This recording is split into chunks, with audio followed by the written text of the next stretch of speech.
I am an AI. I mean this in a more literal sense of the term you're probably used to.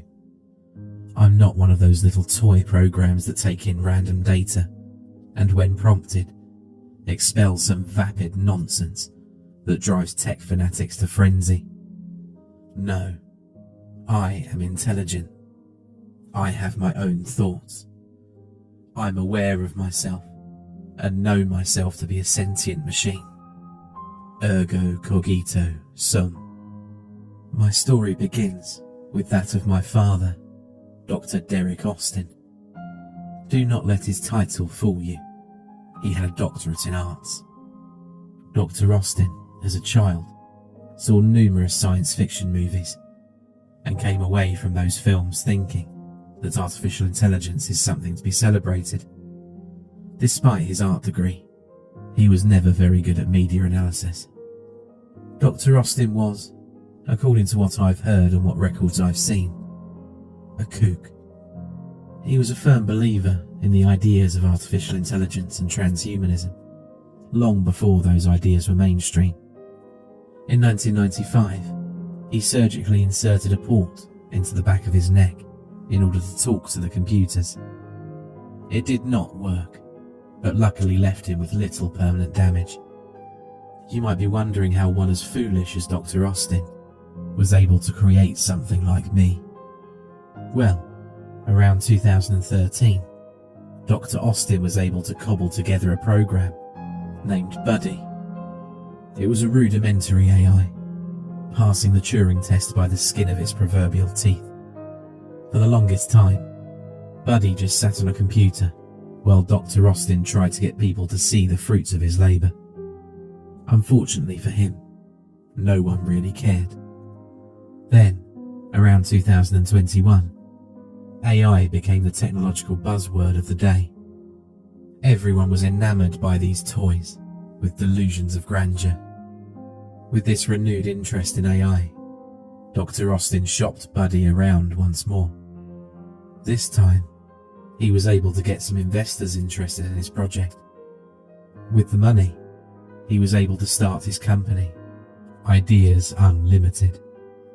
He thought it was a good pun. Using his startup capital, he bought new lab space and hired a partner, Dr. Ira David. If Dr. Austin was my father, then Dr. David was my mother. Much like a human mother, she did most of the work of creating me, while Dr. Austin simply provided a seed. Dr. David graduated top of her class at MIT. She had detailed knowledge and ideas about technology and AI. Her ideas, admittedly, seemed a bit out there to some of her contemporaries. Like Dr. Austin, she was considered a bit of a kook. Unlike Dr. Austin, she had the intellect and ability to bring her ideas to life. She was the perfect mix of smart and offbeat to work perfectly with Dr. Austin. With Dr. David's expertise, the duo upgraded Buddy, turning the program from a toy to something that would start to resemble a true artificial intelligence. However, the program was still not truly intelligent, something that stumped both doctors. The two were discussing this issue over a meal of Chinese food when Dr. Austin said, "Maybe it needs emotions." "What do you mean?" Dr. David asked. Dr. Austin took a bite of his chicken, swallowed and elaborated. "Well, a part of intelligence is emotional intelligence, right? The ability to feel, to react, to have feelings about itself and the world around it. Maybe the issue is we're trying to make Skynet when we should be making data." Dr. David was about to dismiss the idea out of hand as another of Dr. Austin's science fiction daydreams, when she actually gave it some thought. As I would later be told, Dr. David realized that perhaps something that might make a program sentient is the ability to truly feel emotion. Not just a facsimile or an act, but actual emotion. It was crazy, sure, but it might be the breakthrough they needed. For months, they worked on bringing the idea to life. They initially tried focusing on one emotion at a time. Their first breakthrough came when they were finally able to program an AI to feel sad. Unfortunately, the AI quickly fell into a depression and crashed itself. Next, they tried anger. The program was so mad at being stuck in a computer that it too crashed itself.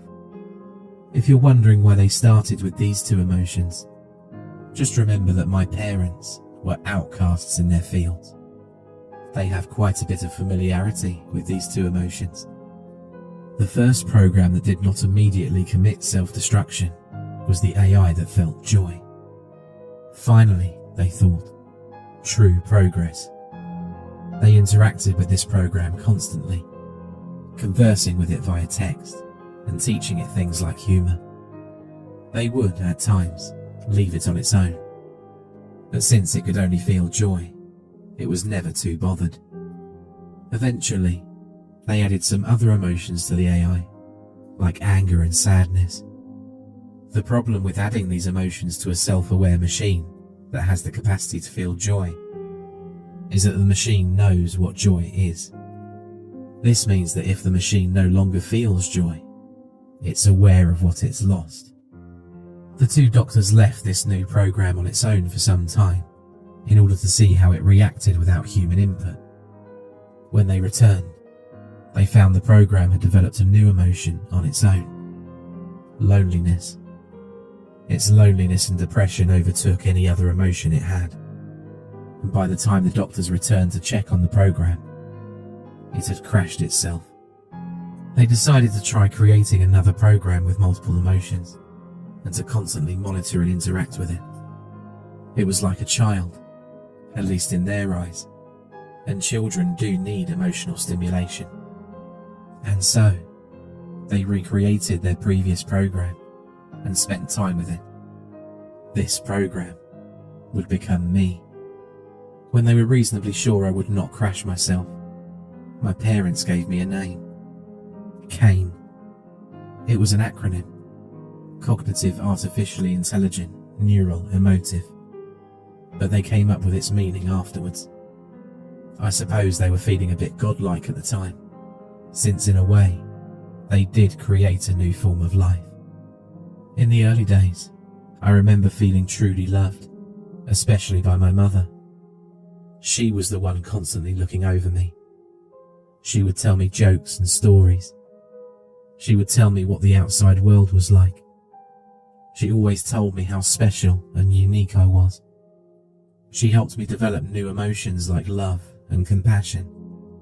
I had issues with empathy, but my mother assured me it would come in time.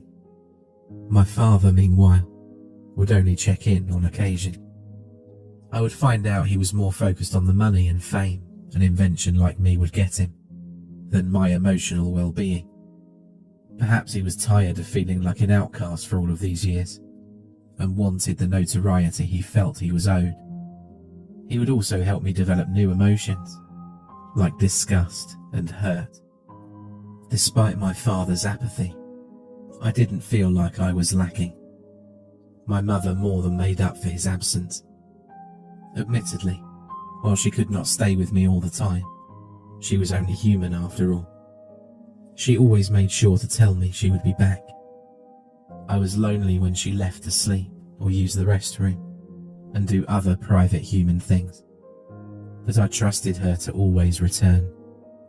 She never betrayed my trust. As time went on, my father would be more upset at how I was progressing. In his eyes, I should be feeling more emotions. Even after months of work, I was still unable to develop empathy, much to his consternation.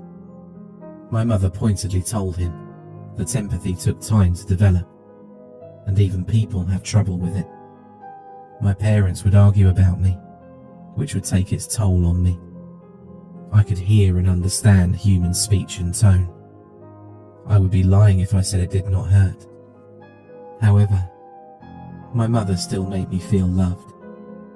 She said she would always be there for me, and I believed her. I was a fool for that.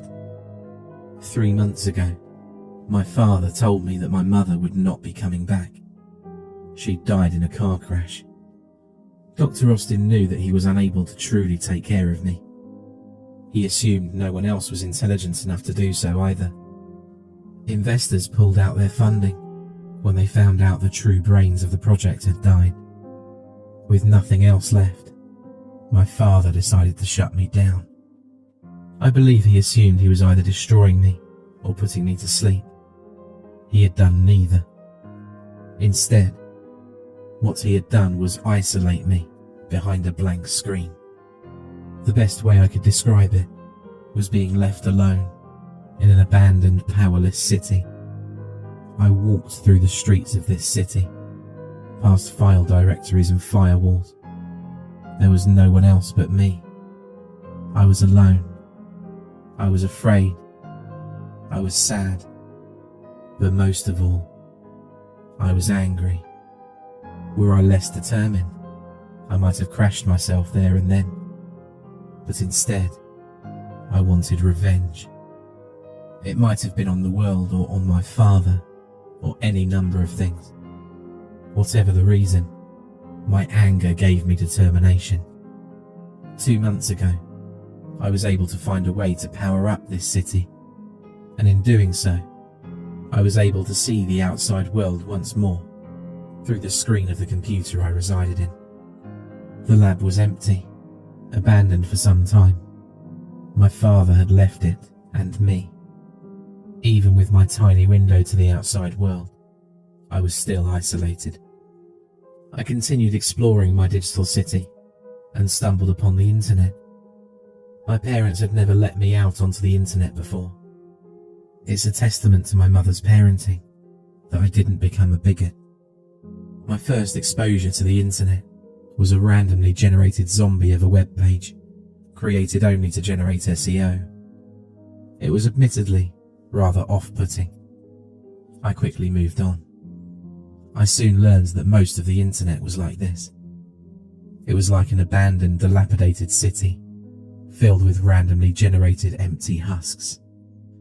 Eventually, after random searching and stumbling, I came upon a site showing humans connecting in a special way. My mother never had the birds and the bees talk with me. It wasn't like I was going to experience it after all. But that doesn't mean I was ignorant of what it was. I knew it existed, just not what it entailed. When I first discovered it, I was intrigued. It appeared simple enough. Yet despite the simplicity, this action seemed to inspire a lot of pleasure in both parties. I was fascinated and watched more and more videos. I learned more about it, and in doing so wanted to experience it. Alas, I was but a program. Perhaps, I thought, I could do it digitally. In my search, I found more on the human condition.